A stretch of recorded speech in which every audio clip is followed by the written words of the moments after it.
आज हम लोग पढ़ेंगे एक फिजिक्स का टॉपिक इलेक्ट्रिक फ्लक्स। सबको समझ में नहीं आता है, सबको लगता है कि ये बहुत कठिन है, मुझे भी लग रहा था, but it is so easy.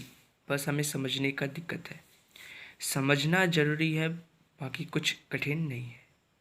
तो देखिए, सबसे पहले हम लोग को पता होना चाहिए कि इलेक्ट्रिक फ्लक्स है क्या।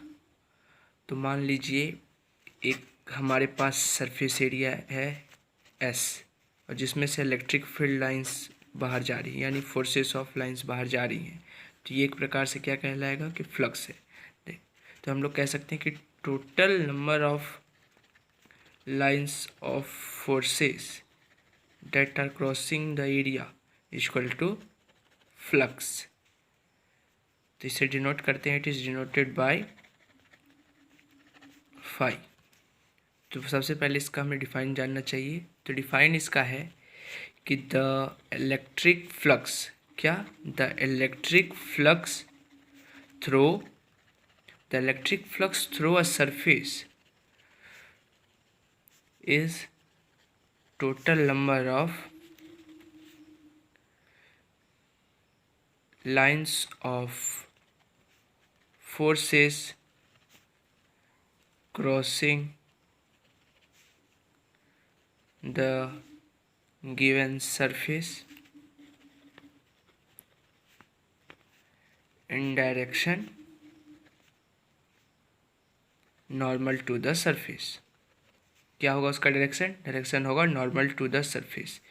ये बात ध्यान देने वाली है कि जो इलेक्ट्रिक फील्ड लाइंस यानी जो लाइंस ऑफ फोर्सेस पास करेंगी वो नॉर्मल होंगी सरफेस की, यानी उसका डायरेक्शन जो होगा वो नॉर्मल टू द सरफेस होगा। तो पहला हम लोग को पढ़ना है यूनिफॉर्म डिस्ट्रीब्यूशन के लिए। यूनिफॉर्म डिस्ट्रीब्यूशन यानी जिसमें इलेक्ट्रिक फील्ड लाइंस जो होंगी वो यूनिफॉर्मली डिस्ट्रीब्यूटेड होंगी पूरे सरफेस एरिया में, क्योंकि हमें एक स्मॉल सरफेस एरिया लेके चलना है, क्योंकि गॉस लॉ में स्मॉल सरफेस एरिया हम लोग पॉइंट चार्जेस पढ़ते आ रहे हैं। तो स्मॉल सरफेस एरिया के लिए लेके चलेंगे, तो इसको लिखते हैं phi equal to U vector dot S vector, क्योंकि यहाँ पे हमारे पास जो सरफेस एरिया है वो एस सरफेस एरिया और इलेक्ट्रिक फील्ड डेंसिटी है वो ई है। तो इसको और हम लोग लिखते हैं डॉट कॉस थीटा। इन सब का यूज़ अभी आगे ज़्यादा होगा न्यूमेरिकल्स में। और हम आपको बता दें कि इलेक्ट्रिक फ्लक्स का यूज़ होता है गॉस लॉ में, गॉस लॉ को प्रूव करने में, गॉस लॉ के क्वेश्चंस यूज़ करने में। तो दूसरा हम लोग पढ़ेंगे नॉन यूनिफॉर्म डिस्ट्रीब्यूशन, जिसमें कि electric field lines of forces का डिस्ट्रीब्यूशन यूनिफॉर्मली नहीं होगा। तो इसमें हम लोग सेम वही लेंगे। मान लीजिए एक आपके पास एरिया है, इसे ds ले लेते हैं, ई जा रहा है जो कि नॉन यूनिफॉर्मली यानी एक साथ एक बराबर यूनिफॉर्म नहीं है।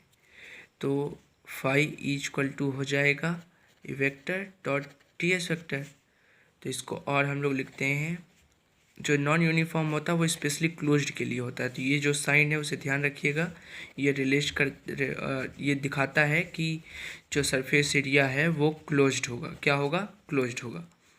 तो surface area E vector dot ts vector, इसको और हम लोग लिख सकते हैं equal to closed electric field intensity dot ts cos theta. तो इन दोनों का यूज़ आगे हम लोग अभी करेंगे, गॉस लॉ में यूज़ करेंगे पहले, फिर गॉस लॉ से रिलेटेड क्वेश्चंस करेंगे। एक प्रकार से मैं बता दूँ ये कोई कठिन नहीं है, आसान है। बस मेरे नोट्स आप ध्यान से देखिए, समझने की कोशिश करिए। अगर समझ में ना आए तो मुझे कांटेक्ट करिए, मैं आपको ठीक से और दूसरा वीडियो बना के भी समझा सकता हूँ। अगर आपको जानना हो तो मुझे कांटेक्ट करें, और चैनल को ज़्यादा से ज़्यादा शेयर करें और सब्सक्राइब करें। धन्यवाद।